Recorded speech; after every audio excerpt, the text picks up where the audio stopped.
मुंशी प्रेमचंद की कहानी विध्वंस। जिला बनारस में बीरा नाम का एक गांव है। वहाँ एक विधवा वृद्धा संतानहीन घोड़िन रहती थी जिसका भुनगी नाम था। उसके पास एक धुर भी जमीन न थी और न रहने का घर ही था। उसके जीवन का सहारा केवल एक भाड़ था। गांव के लोग प्राय एक बेला चवैना या सत्तू पर निर्वाह करते ही हैं, इसलिए भुनगी के भाड़ पर नित्य भीड़ लगी रहती थी। वह जो कुछ भुनाई पाती वही भून या पीसकर खा लेती और भाड़ की ही झोंपड़ी के कोने में पड़ी रहती। वह प्रातःकाल उठती और चारों ओर इस भाड़ झोंकने के लिए सूखी पत्तियां बटोर लाती। भाड़ के पास ही पत्तियों का एक बड़ा ढेर लगा रहता था। दोपहर के बाद उसका भाड़ जलता था, लेकिन जब एकादशी या पूर्णमासी के दिन प्रथानुसार भाड़ न चलता या गांव के जमींदार पंडित उदयभान पांडे के दाने भुनने पड़ते, उस दिन उसे भूखे ही सो रहना पड़ता था। पंडित जी उससे बेगार में दाने ही न बुनवाते थे, उससे उनके घर का पानी भी भरना पड़ता था और कभी कभी इस हेतु से भी भाड़ बंद रहता था। वह पंडित जी के गांव में रहती थी, इसलिए उन्हें उससे सभी प्रकार की बेगार लेने का पूरा अधिकार था। उसे अन्याय नहीं कहा जा सकता। अन्याय केवल इतना था कि बेगार सूखी लेते थे। उनकी धारणा यह थी कि जब खाने ही को दिया गया तो बेगार कैसी। किसान को अधिकार है कि बैलों को दिन भर जोतने के बाद शाम को खूंटे से भूखा बांध दे।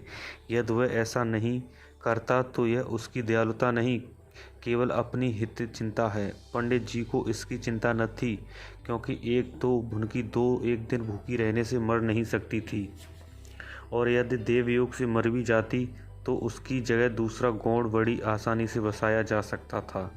पंडित जी की यही क्या कम कृपा थी कि वह भुनकी को अपने गांव में बसाए हुए थे। चैत का महीना था और संक्रांति का पर्व। आज के दिन नए अन्न का सत्तू खाया और दान दिया जाता है। घरों में आग नहीं जलती। भुनगी का भाड़ आज बड़े जोरों पर था। उसके सामने एक मेला सा लगा हुआ था। सांस लेने का भी अवकाश न था। ग्राहकों की जल्दबाजी पर कभी कभी झुंझला पड़ती थी कि इतने में जमींदार साहब के यहाँ से दो बड़े बड़े टोकरे अनाज से भरे हुए आ पहुँचे और हुक्म हुआ कि अभी भून दे। भुनगी दोनों टोकरे देखकर सहम उठी। अभी दोपहर था, पर सूर्यास्त के पहले इतना अनाज भूनना असंभव था। घड़ी दो घड़ी और मिल जाते तो एक अठवारे के खाने भर का अनाज हाथ आता। देव से इतना भी न देखा गया। इन यमदूतों को भेज दिया। अब पहर रात तक सैंत मैत में भाड़ में जलना पड़ेगा। एक नैराश्य भाव से दोनों टोकरे ले लिए। चपरासी ने डांट कर कहा, देर न लगे नहीं तो तुम जानोगी।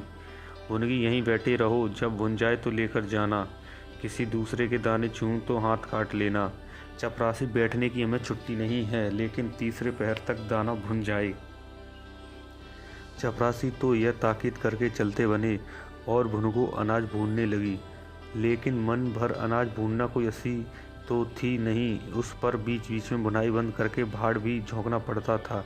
अतएव तीसरा पहर हो गया और आधा काम भी न हुआ। उसे वह हुआ कि जमींदार के आदमी आते होंगे, आते ही गालियाँ देंगे, मारेंगे। उसने और बेग से हाथ चलाना शुरू किया।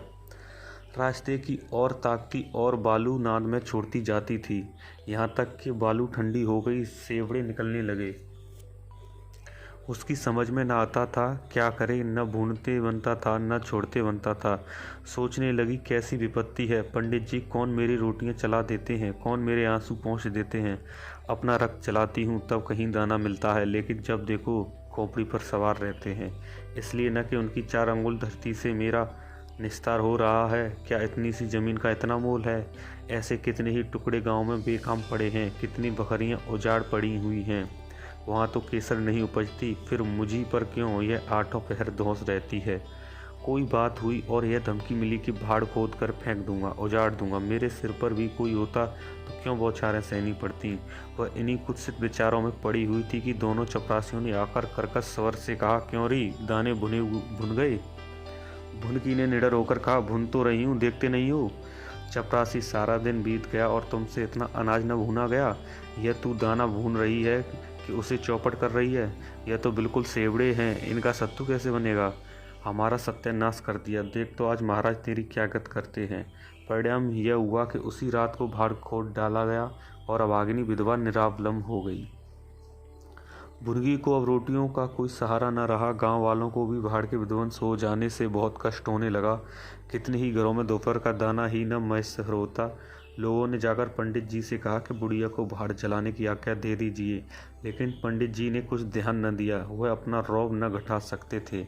बुढ़िया से उसके कुछ शुभचिंतकों ने अनुरोध किया कि जाकर किसी दूसरे गांव में क्यों नहीं बस जाती, लेकिन उसका हृदय इस प्रस्ताव को स्वीकार न करता। इस गांव में उसने अपने अधीन के 50 वर्ष काटे थे। यहाँ के एक एक पेड़ पत्ते से उसे प्रेम हो गया था। जीवन के सुख दुख इसी गांव में भोगे थे। अब अंतिम समय वह इसे कैसे त्याग दे, यह कल्पना ही उसे संकट में जान पड़ती थी। दूसरे गांव के सुख से यहाँ का दुख भी प्यारा था। इस प्रकार एक पूरा महीना गुजर गया। प्रातःकाल था। पंडित उदयभान अपने 2-3 चपरासियों को लिए लगान वसूल करने जा रहे थे। कारिंदों पर उन्हें विश्वास न था। नजराने में, डांड बांध में, रसूम में वह किसी अन्य व्यक्ति को शरीक न करते थे। बुढ़िया के भाड़ की ओर ताका तो बदन में आग सी लग गई। उसका पुनरुद्धार हो रहा था। बुढ़िया बड़े वेग से उस पर मिट्टी की लौदें रख रही थी। कदाचित उसने कुछ रात रहते ही काम में हाथ लगा दिया था और सूर्योदय होते ही उसे समाप्त कर देना चाहती थी। उसे लेस मात्र भी शंका न थी कि मैं जमींदार के विरुद्ध कोई काम कर रही हूँ। क्रोध इतना चिरजीवी हो सकता है, इसका समाधान भी उसके मन में न था। एक प्रतिभाशाली पुरुष किसी दीन अबला से इतना कीना रख सकता है, उसे उसका ध्यान भी न था। वह स्वभावतः मानव चरित्र को इससे कहीं ऊंचा समझती थी। लेकिन हाँ, हतभागिनी, तूने धूप में ही बाल सफ़ेद किए। सहसा उदयभान ने गरज कर कहा, किसके हुक्म से? मुनगी ने हकपका कर देखा तो सामने जमींदार महोदय खड़े हैं। उदयभान ने फिर पूछा, किसके हुक्म से बना रही हो? मुनगी डरती हुई बोली, सब लोग कहने लगे बना लो तो बना रही हूँ। उदयभान, मैं अभी इसे फिर खुदवा डालूंगा। यह कहकर उन्होंने भाड़ में एक ठोकर मारी। गीली मिट्टी सब कुछ लिए दिए बैठ गई। दूसरी ठोकर नाद पर चलाई, लेकिन बुढ़िया सामने आ गई और ठोकर उसकी कमर पर पड़ी। अब उसे क्रोध आ गया। कमर सहलाते हुए बोली, महाराज, तुम्हें आदमी का डर नहीं है तो भगवान का डर तो होना चाहिए। मुझे इस तरह उजाड़ कर क्या पाओगे? क्या इस 4 अंगुल धरती में सोना निकल आएगा? मैं तुम्हारे ही भले की कहती हूँ, दीन की हाय मत लो, मेरा रोआ दुखी मत करो। उदयभान, अब तो यहाँ फिर भाड़ न बनाएगी? भुनगी, भाड़ न बनाऊंगी तो खाऊंगी क्या? उदयभान, तेरे पेट का हमने ठेका नहीं लिया है। भुनगी, टहल तो तुम्हारी करती हूँ, खाने कहाँ जाऊँ? उदयभान, गाँव में रहोगी तो टहल करनी पड़ेगी। भुनगी, टहल तो तभी करूंगी जब भाड़ बनाऊंगी। गांव में रहने के नाते टहल नहीं कर सकती। उदयभान, तो छोड़कर निकल जा। भुनगी, क्यों छोड़कर निकल जाऊं? 12 साल खेत जोतने से आसामी काश्तकार हो गए। मैं तो इस झोंपड़े में बूढ़ी हो गई। मेरे सास ससुर और उनके बाप दादे इसी झोंपड़े में रहे। अब इसे यमराज को छोड़कर और कोई मुझसे नहीं ले सकता। उदयभान, अच्छा, तो अब कानून भी बखारने लगी। हाथ पैर पड़ती तो चाय में रहने भी देता, लेकिन अब तुझे निकाल कर तभी दम लूँगा। चपरासियों से अभी जाकर इसके पत्तियों के ढेर में आग लगा दो, देखें कैसे भाड़ बनता है। एक क्षण में हाहाकार मच गया। ज्वाला शिखर आकाश में बातें करने लगी। उसकी लपटें पर्वत की भांति बिगड़ बिगड़ दौड़ने लगी। सारे गाँव के लोग उस अग्नि पर्वत के चारों ओर जमा हो गए। भुनगी अपने भाड़ के पास उदासीन भाव से खड़ी यह लंका दहन देखती रही। अकस्मात यह वेग से आकर उसी अग्नि कुंड में कूद पड़ी। लोग चारों तरफ से दौड़े, लेकिन किसी की हिम्मत न पड़ी कि आग के मुंह में जाएं। क्षण मात्र में उसका सूखा हुआ शरीर अग्नि में समाविष्ट हो गया। उसी दम पवन भी वेग से जलने लगा। ऊर्ध्वगामी लपटें पूर्व दिशा की ओर दौड़ने लगीं। भाड़ के समीप ही किसानों की कई झोंपड़ी थीं। वह सब उन्मत्त ज्वालाओं का ग्रास बन गई। इस भांति प्रोत्साहित होकर लपटें आगे बढ़ीं। सामने पंडित उदयभान बखार पानी थी, उस पर झपटी। अब गांव में हलचल पड़ी। आग बुझाने की तैयारियां होने लगीं, लेकिन पानी के छींटों ने आग पर तेल का काम किया। ज्वालाएं भड़कीं और पंडित जी के विशाल भवन को दबोच बैठीं। देखते ही देखते वह उस नौका की भांति जो उन्मत्त तरंगों के बीच झरोके खा रही हो, अग्नि सागर में विलीन हो गया। वह क्रुदन ध्वनि जो उसके भस्माशेष में प्रष्टपुट होने लगी, भुनगी के शोक में विलाप से भी अधिक करुणकारी थी।